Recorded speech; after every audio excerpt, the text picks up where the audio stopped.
Good afternoon.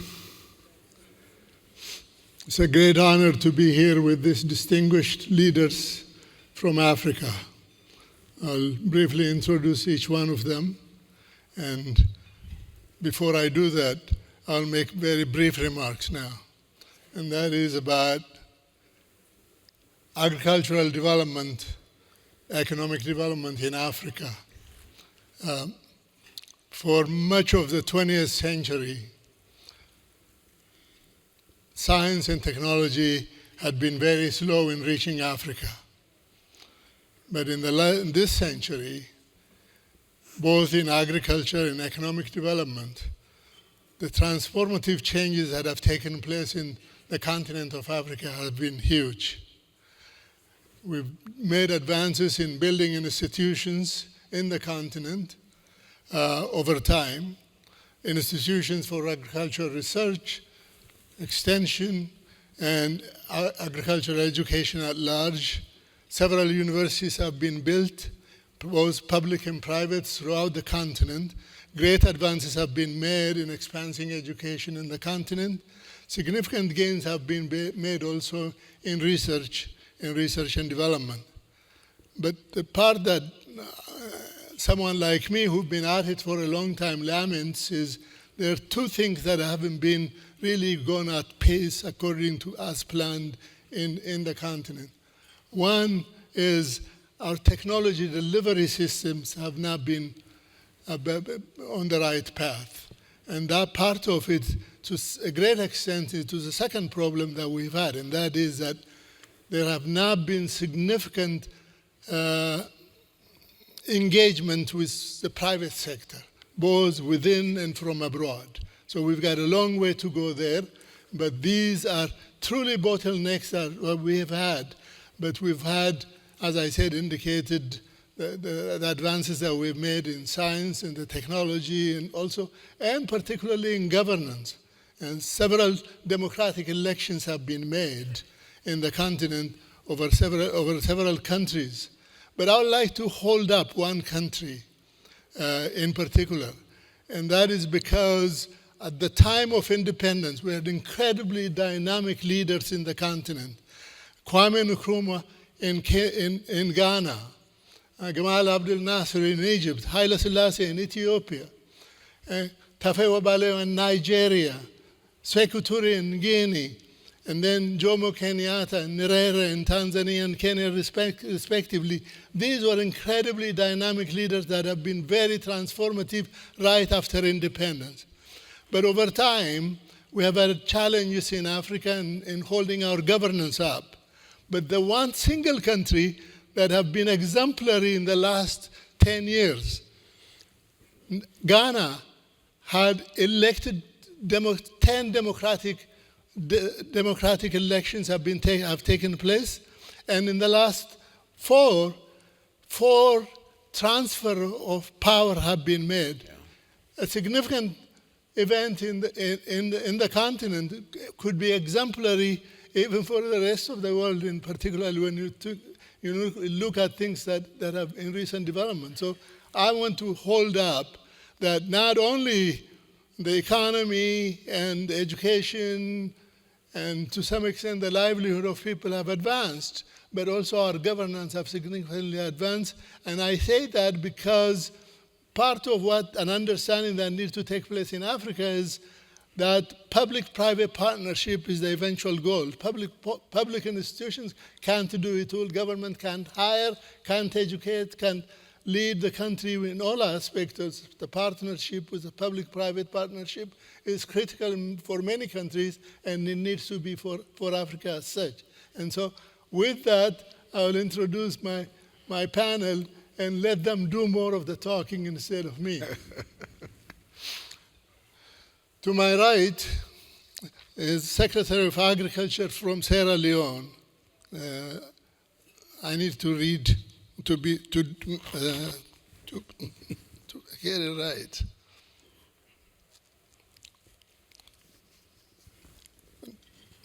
Dr. Henry Musa Kpaka is Minister of Agriculture and Food Security, where he leads the country's ambitious Feeds Alone initiative. the President's flagship program aimed at transforming national food systems, ensuring food security, and driving inclusive economic growth. As part of the progress that I've been saying is our secretaries of agriculture used to be just political appointees, but these are people educated in agriculture and holding up. Dr. Kpaka holds a PhD in political economy from the London School of Economics, a master in public policy from Harvard University, and degrees from Whitman College and United World College. Next, Honorable Eric Opoku, Minister of Food and Agriculture, Republic of Ghana. He is trained in both Ghana and the United Kingdom in the fields of economic law and governance. Third, last but not least, I will introduce my, I've known Dr. Beth Dunford for a long time. I served on the BIFAD board at USAID, and she was assistant administrator there and rubbed shoulders with her for a long time. She's an internationally recognized development sector professional who most recently served at the African Development Bank's Group Vice President of Agriculture, Human and Social Development. With that, I'll ask my first question. Even though I said we've made these advances, I want to recognize the fact that these are very difficult times for African governments as well in terms of executing and implementing their development programs as a result of events that have taken place beyond their control, including the COVID epidemic that we went through, and more recently, a more inward-looking governments around the world with which they have to partner. So against the growing challenges of deglobalization and disruptions in foreign and technical assistance from friendly nations that you could count on in the past decades, and the ever-growing climate change challenge effects and conflicts around you, how have you managed to strengthen your ongoing programs in food security with diplomatic and cross-sector partnership to advance improvement in soil health and agricultural resilience and climate and conflict pressures? And if you may, what new or emerging collaborations hold the most promise for strengthening global food security in the coming year? This question is directed to the two Ministers of Agriculture. Dr. If you may start. Thank you very much. First of all, I want to thank the organizers for having us here. It's always good to be here in Iowa, Des Moines at this time of the year. Jump into the question. I think, yes, I think you're framing, we have had a shift or a change, a paradigm shift in how the world as we knew it is now, and probably for the foreseeable future, because people anticipate. And from a government point of view, in Sierra Leone, I think after COVID, well, we had the Ebola and then COVID, and then these other geopolitical crises that have since sort of taken over events, if you like. I think for us, it's an opportunity. It's actually very painful. There's no hiding that. So let's just put that there, and I think people know that. But I think for us, from a point of viewing it as an opportunity for us to be, if you're Sierra Leone, if you know our history, undergone 20 years of civil war, a lot of aid, and people are coming, and our young people that used to be in villages and doing agriculture, farming, moved to cities, relying on, they're in displaced camp, they're relying on food aid, and they are all in cities now. And then we come to a scenario where there's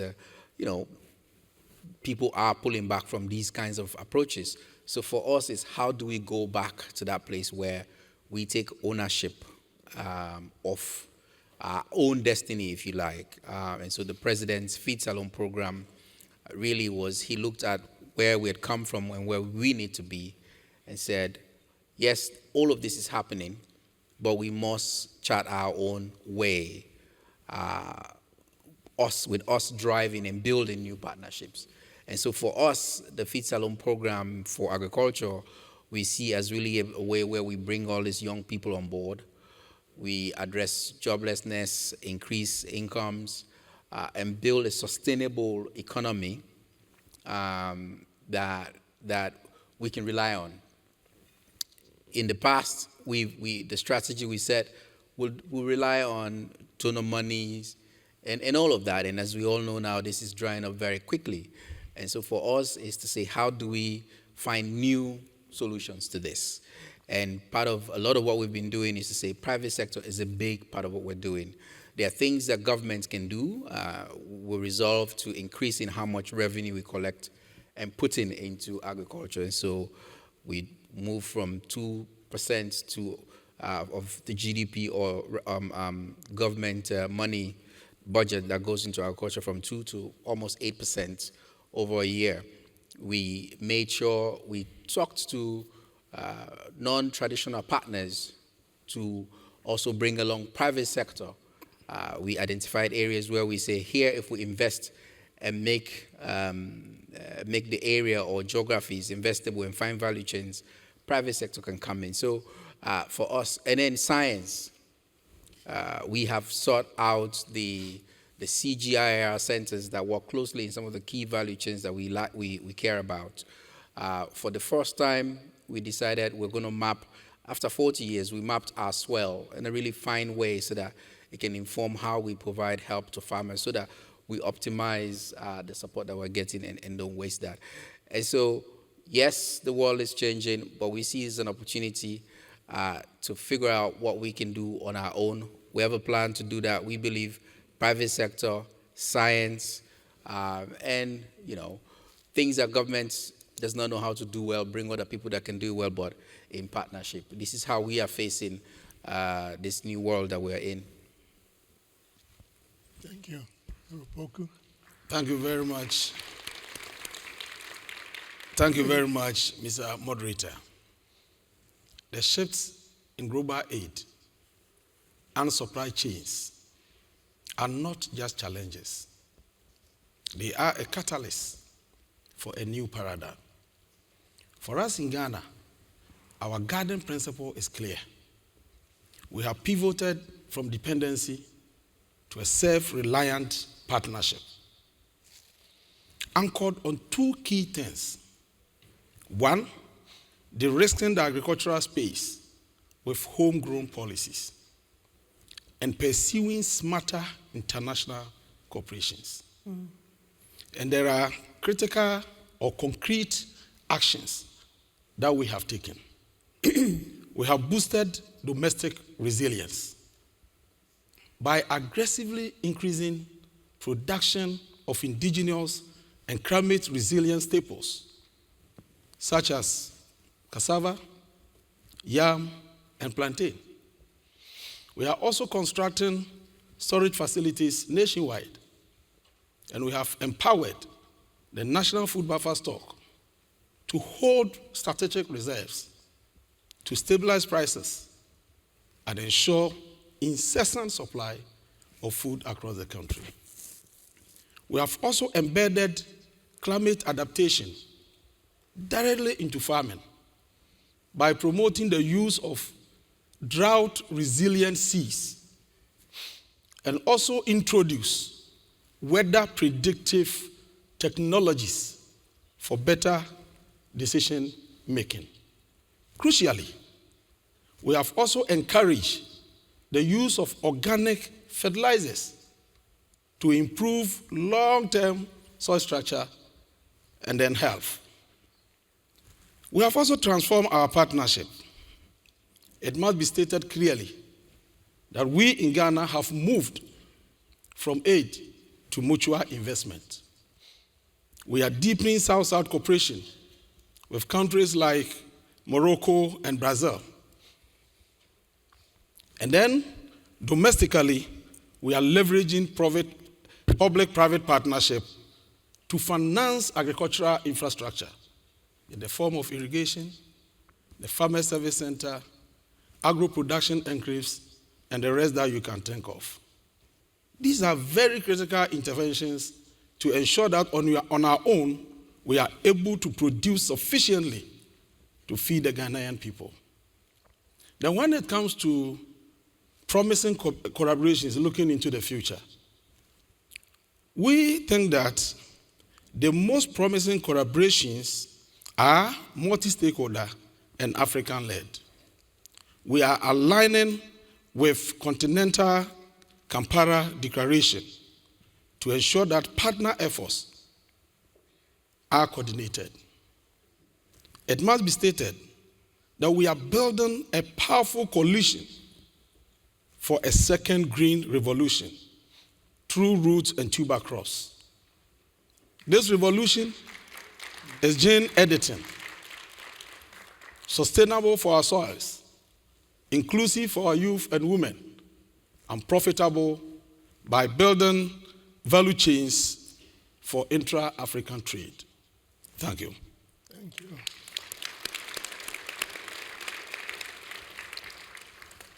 Beth, I needed to acknowledge the role the African Bank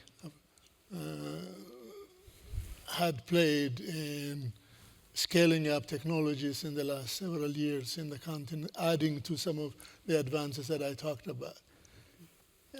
Having finished a term already as a vice president at the Africa Bank, if you may, in your leadership experience there, what initiatives or public-private partnerships do you feel are models to follow?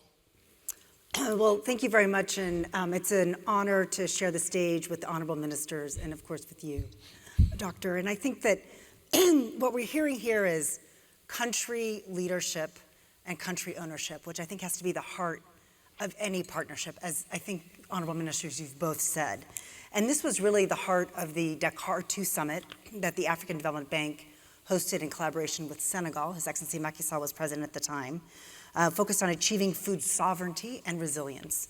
And this was an unprecedented event where 43 heads of state and government convened together, focused around presidential boardrooms where they presented their own country's food and agriculture delivery compacts. And these compacts, again, presented at the highest levels, with buy-in from the highest levels, set out production targets, policy priorities, priority investments in rural infrastructure, unlocking innovative finance, et cetera, et cetera. And again, these are country plans that we can all mobilize behind. And I think you've heard a lot of this here today, but this was at scale at the highest levels of government across the continent. And so within that partnership mindset, the African Development Bank has come in with, by the end of this year, it'll be about $6 billion to support these country agriculture food and delivery compacts. And I think that other partners have really promised generous support as well. Now, central to this, as you've mentioned, is technology delivery platforms. And the bank's flagship, Technologies for African Agricultural Transformation, has been a tremendous effort to get these really impressive, improved technologies that are developed and ready to go, but often on shelves and not in the fields with farmers. And so how do you find commercially viable distribution systems to get these technologies out at scale? And TAD has been one of the best examples of making that happen. And again, it's partnerships led by government with private sector actors, both big actors and small actors, international and also national research institutes, extension agents coming together to really get these technologies out. And it succeeded in getting improved climate-adapted technologies to 25 million farmers across Africa. And again, that impact at scale helped farmers improve production and resulted in 120 million metric tons of increased production. Now that's impact with partnerships at scale. So that's the kind of thing that we need. Also talking about value addition, the African Development Bank's headquartered in Abidjan. So when I was living in Abidjan, I was often at the supermarket buying cashews. And it was not unusual to buy cashews that had been grown in Cote d'Ivoire, shipped at about $1.50 a kilo to Vietnam for processing, and then shipped back at $20 per kilo so I could purchase it in the supermarket in Abidjan.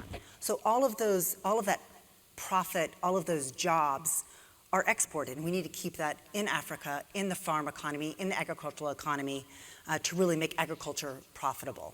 So I think that the public-private partnerships that go into value addition, special agro-industrial processing zones are really, really important, where public sector comes in with priority policies that can really help investment environment, also infrastructure, and really innovative financing to bring in these private sector actors who can begin to and continue to add value to products to make agriculture the profitable business that it is.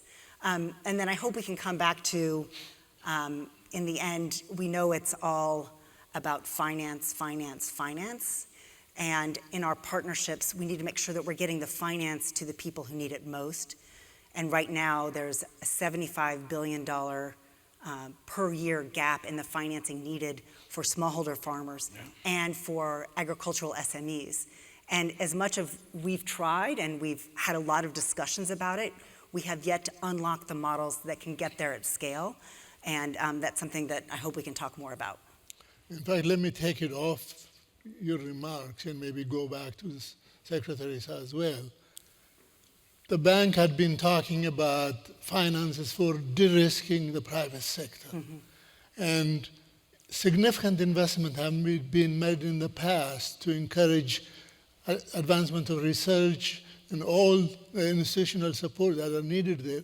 But there hasn't been any significant effort in putting together a private sector and seed industry, for example. What has been the bottleneck, both in the public sector as well as maybe in the bank, in not being able to, this such a crucially important private sector engagement not taking place to deliver technologies that have been developed already? If you may. That's a good question. I mean, I think from a private sector point of view, the African continent, I guess for the longest time, is always viewed as this risky place to invest. So even when you tell people there are technologies that you can use, there's still that resistance. There's that perception of risk. And so it's, for me, I think, and even government itself, where depending on how you structure your government, so if you're in Sierra Leone, for example, now you cannot go to the capital market to get loans or debts because you are under IMF conditions. Your economy is not rated, doesn't have a credit rating, so we can give you. And so the way you posture yourself is towards aid, and it's really that looking for, no, we want private sector to come to invest, make money, and work with our smallholder farmers. I think that's really been a major bottleneck that we see, and have not been able to then do. There are some structural things that private sector wants. The critical infrastructure that should be there has been missing, and governments are not able to do that because in the ways that are attractive. And so this, for us, is what we want to change now. We now realize technologies are there. I really liked the conversation on GMOs earlier. I think it's a big challenge for the African continent. 1 billion people.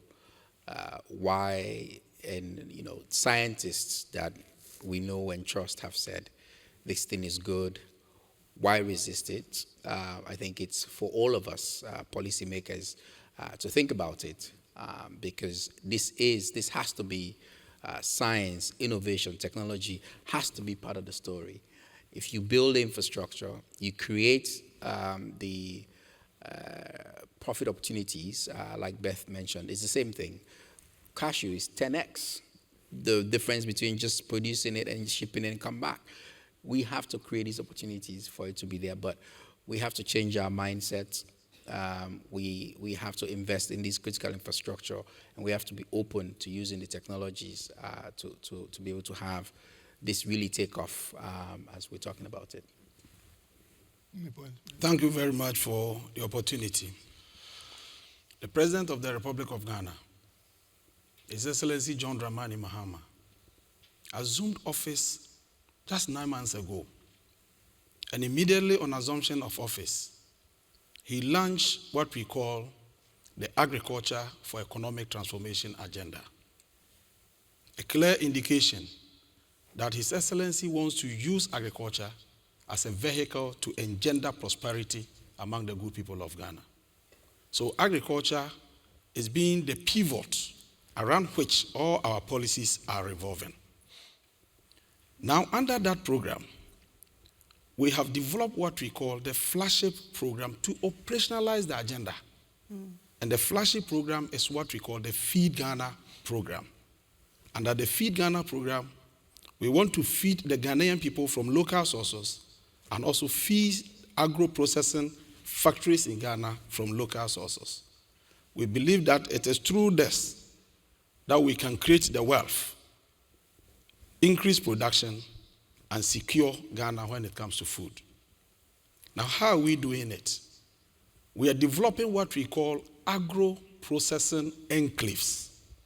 In the agro-processing enclaves, we are providing irrigation facilities. We are setting up what we call the farmer service centers.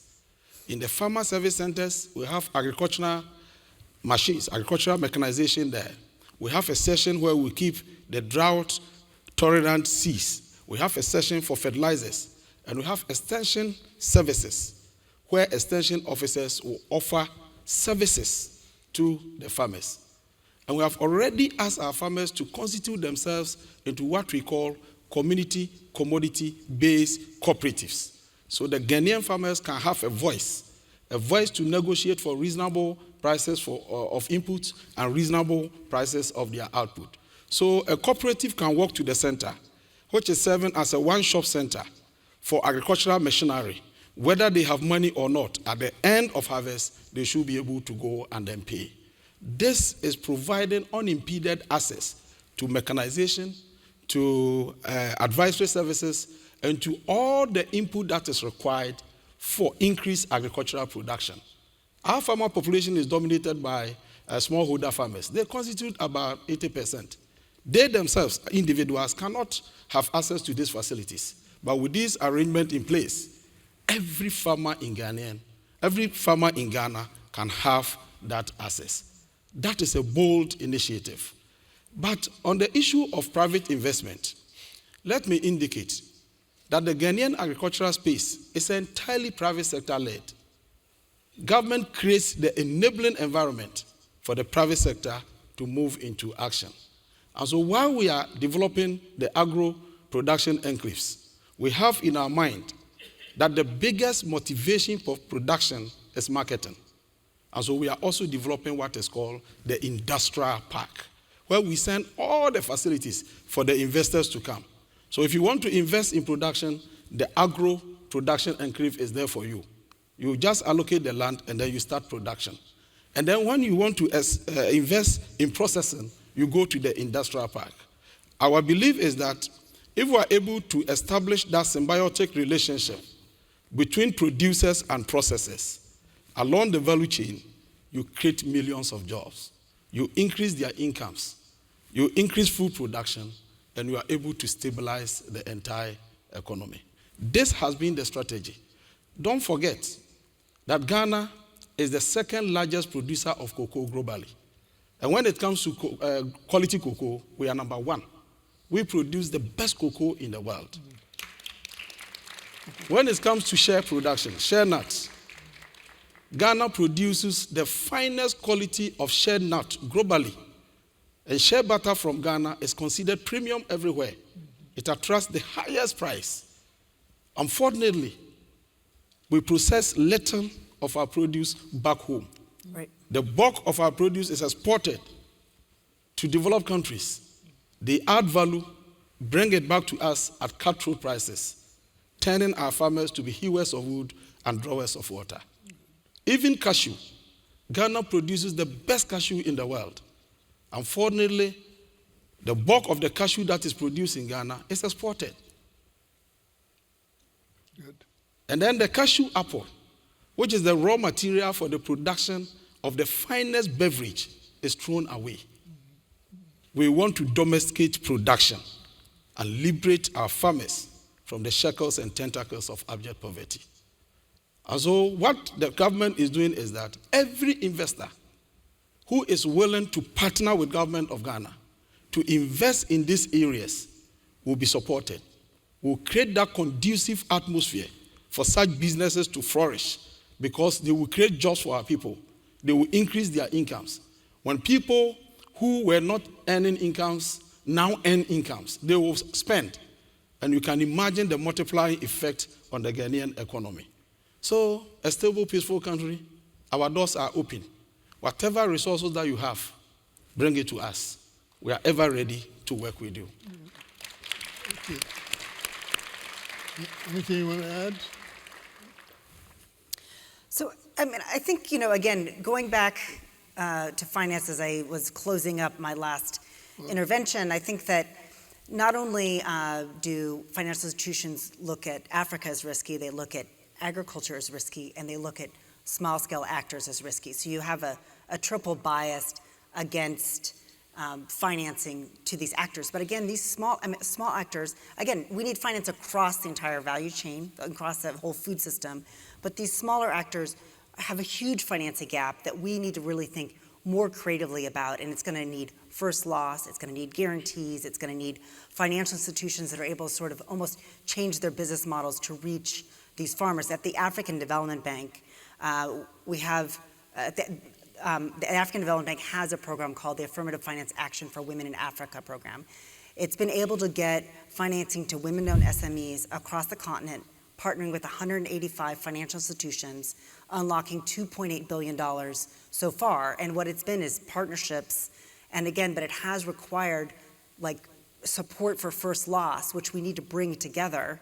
But it's been able to do it, and it's been able to work with these financial institutions to really almost ensure that they have the products, that these banks are womanable enough to reach these women-owned SMEs. And we need that in agriculture. Last week, I know at the World Bank fall meetings, there was a launch of the AgriConnect, really to focus on this issue. That was in collaboration with the African Development Bank and other partners. African Development Bank also had a big conference in March looking at how we unlock finance for this sector. And so I think that that's a huge nut that we need to crack to really reduce this $75 billion annual financing gap, because we're not going to be able to disseminate technologies until farmers have the ability to purchase, to reach the markets that they need. And so that's an important point within the context, I think, of everything else you've raised here today. Thank you. Recognizing that each may have unique sets of food security policy and initiatives that you may be advancing, I wanted to ask if you may share with us, even though some policy statements have been made, the policy initiatives in your countries that are proving most effective in helping to address your internal food security and livelihood concerns, in turning, in particular, soil restoration and sustainable agriculture into tools of national and regional stability. Thank you for that question. I think just in trying to answer that, let me just piggyback on what my colleague from Ghana is saying. I think when it comes to financing, I think what he described is a new world where governments are needing to be very intentional about, we need to do this. We have to put all the pieces in place all at once, and it's what he just described. We're doing very similarly in Sierra Leone, and some of it, for example, is we know we need certain champions.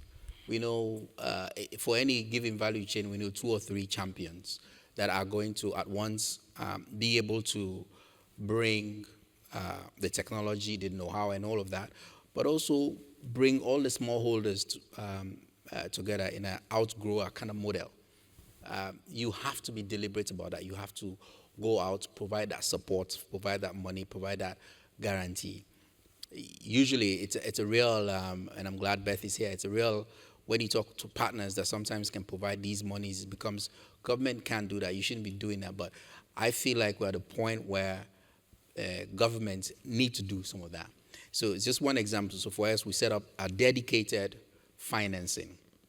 We say, for the value chains that we care about, we are going to look for these kinds of private sector. We want to give them this kind of money. We want to give them at interest rates that are well below market rate. We want to give them longer term. We want to train them.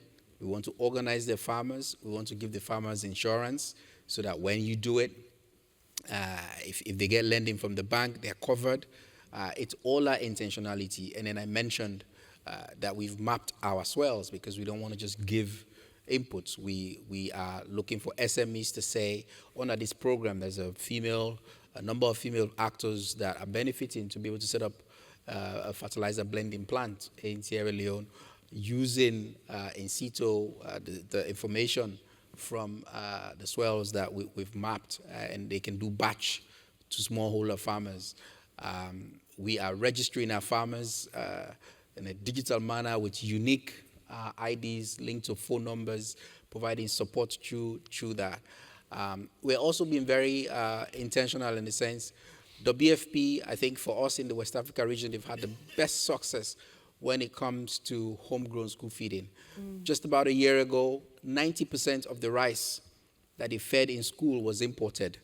Because I worked with them, I said, we need to change this. So we worked with them to organize farmers. We gave money that we had, and that number dropped from 90 to 60%. This year, it will go less than 50% of what they're doing. It's these kinds of things that governments, needing to be very intentional and targeted. Of course, it's going to take, you have to stay at it.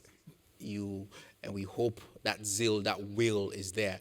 Because some of these things, they're so complicated that you put one piece in place, you have to keep following. That's the world we're in. If we're going to take this in a bold way and drive it in a homegrown manner.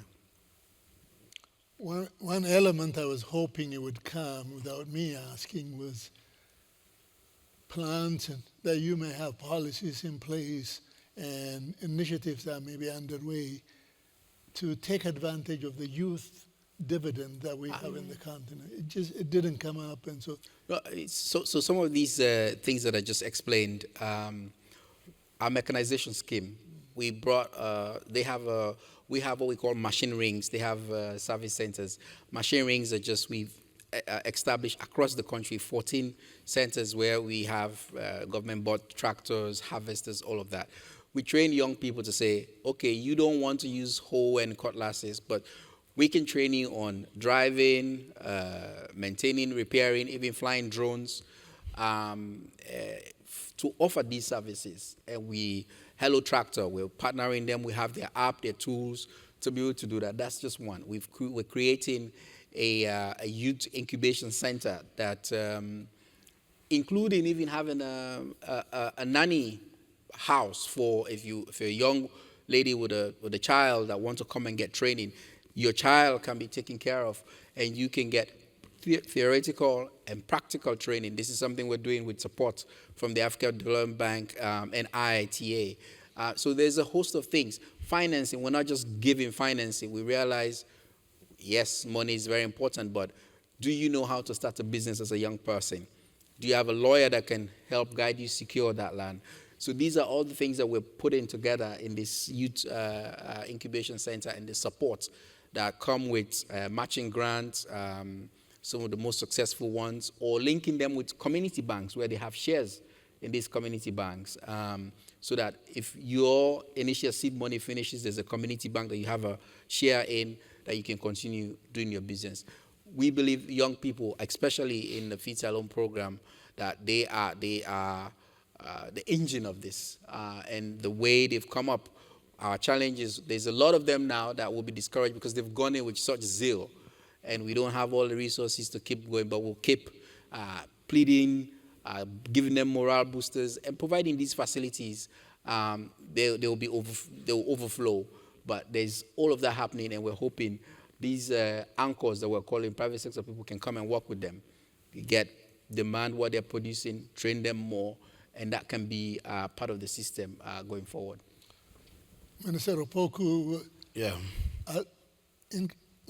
you go ahead. In connection I think the question was specific, but before I respond to the question, I also want to make some few comments on the financing issue which my colleague touched on. In addition to the Agriculture for Economic Transformation agenda we have launched in Ghana, we have also initiated another bold step.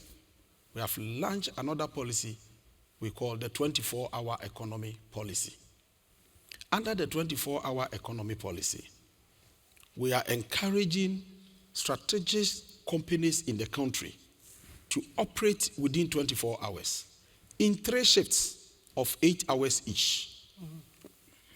This has increased the demand for raw materials for them to be in operation for 24 hours.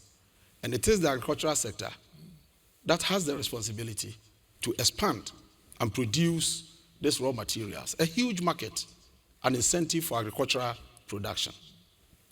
Now the 24-hour economy is anchored on some pillars. The first one is what we call Fund 24. Under Fund 24, government is unlocking $1 billion for affordable loans to support SMEs. We want to provide them loans with low interest rates, credit guarantees, and the rest that will make it affordable for them to invest and expand. Then again, we have what we call Connect 24. For Connect 24, we are looking at logistics and transportation system, access to market, so that when you produce, you'll be connected to the buyers. Then we are looking at Made 24 or Make 24. Under Make 24, we are looking at industrialization and value addition. And another critical one is what we call Aspire 24. Under Aspire 24, we are building skills and the mindset of the modern workforce. SMEs need 3 things: finance, market, and then skills. All these things are captured in our pillars. And so clearly we have set the stage for SMEs to take advantage, to expand, to grow, and to employ.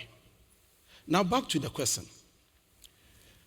You see, we have moved from the period where soil was seen as debt to a level where we have recognized soil as the most strategic asset for national, regional, and global stability.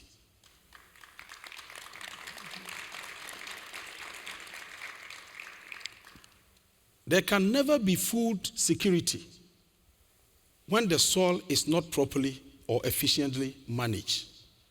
And our comprehensive approach to ensure effective management of the soil is captured under the Feed Ghana program.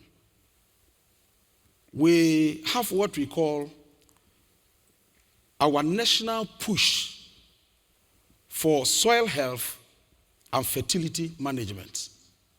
This is captured under sub-program 1 of the Feed Ghana project, under which we are testing our soils to inform the application of fertilizer and crop suitability. We have moved from blanket subsidies to precision agriculture. And we think that every action of the farmer must be dictated by science, because science and agriculture are inseparable. Then again, we are also looking at, this is a program that we are implementing under Feed Ghana project, integrated landscape restoration and agroforest drive. We are integrating cashew trees and shade trees in our croplands for some specific reasons. Because cashew and shade trees sequester carbon. They improve soil moisture and provide extra income. So by this specific action, Ghana is turning environmental health into livelihood stability. Thank you very much. I was going to give everyone... I'm not done. I'm trying to manage my time here. You go ahead, finish. Good. Yes. And then the third one, we have some of the agro production enclaves dedicated to root and tuber crop production. Because these are indigenous crops that can survive all weather. Mind you, globally, Ghana is the second largest producer of cassava. And now we are expanding because with cassava, we can achieve food sufficiency. We are adding processing facilities, and we are encouraging a lot of people to go into that production. These are specific interventions captured under the Feed Ghana program to ensure that Ghana attains food sufficiency. Thank you very much. I will go ahead and ask my final question. As we close, what's your call to action for the global community, from business leaders to non-profits and government, to invest in, if you may focus here, in honor of our laureate this year, some soil solutions for security? If each one of you comment on that. I think, like we've said, soil is soil science, soil fertility, the environment in general. I think we cannot do it. We are tasked with trying to feed for today, but also taking care of the environment, protecting it for the future.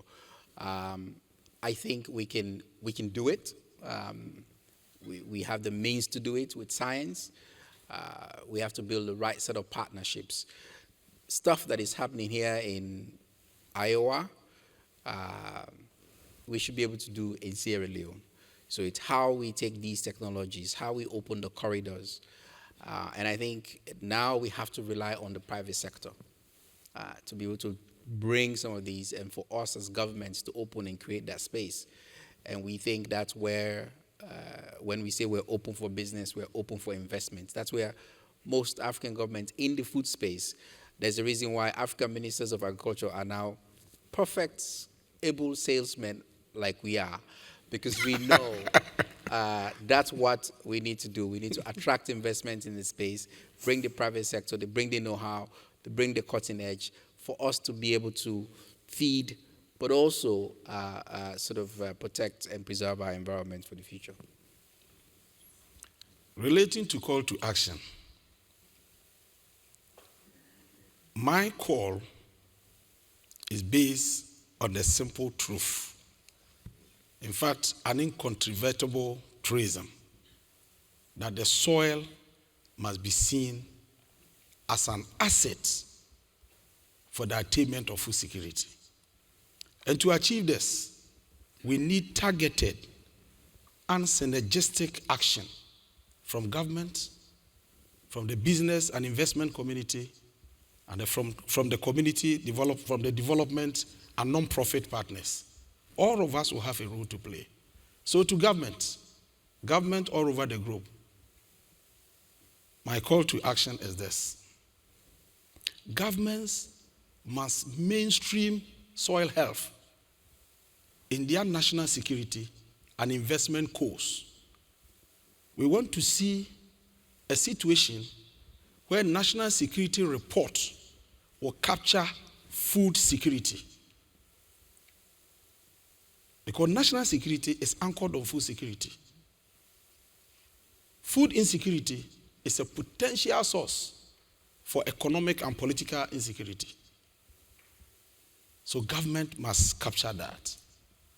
Then, to the investment community, the business community, we in Ghana invite you to partner with us to invest in our agro production enclaves, to invest in our industrial parks, to ensure that we reduce the post-harvest losses.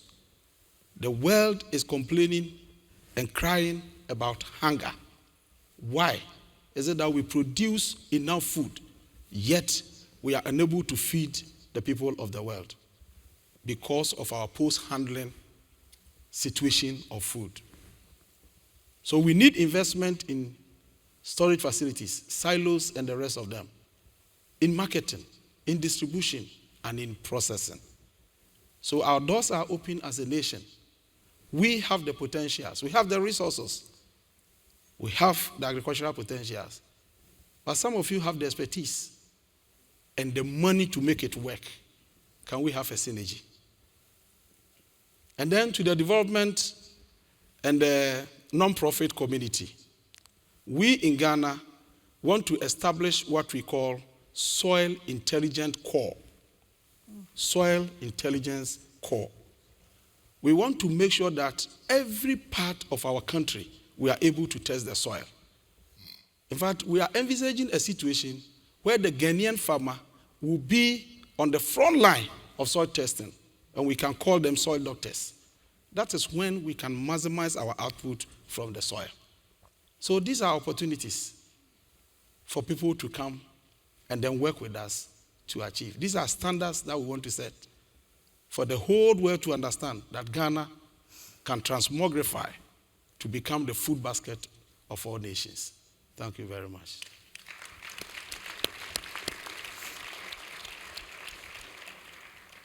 It looks like we have a little more time than I thought. This is minus. Please wrap up. I now have to wrap up. Ladies and gentlemen, with leaders of secretaries of agriculture from Sierra Leone and Ghana, the future of Africa is in good hands. Yes. Thank you very much. It was very dynamic.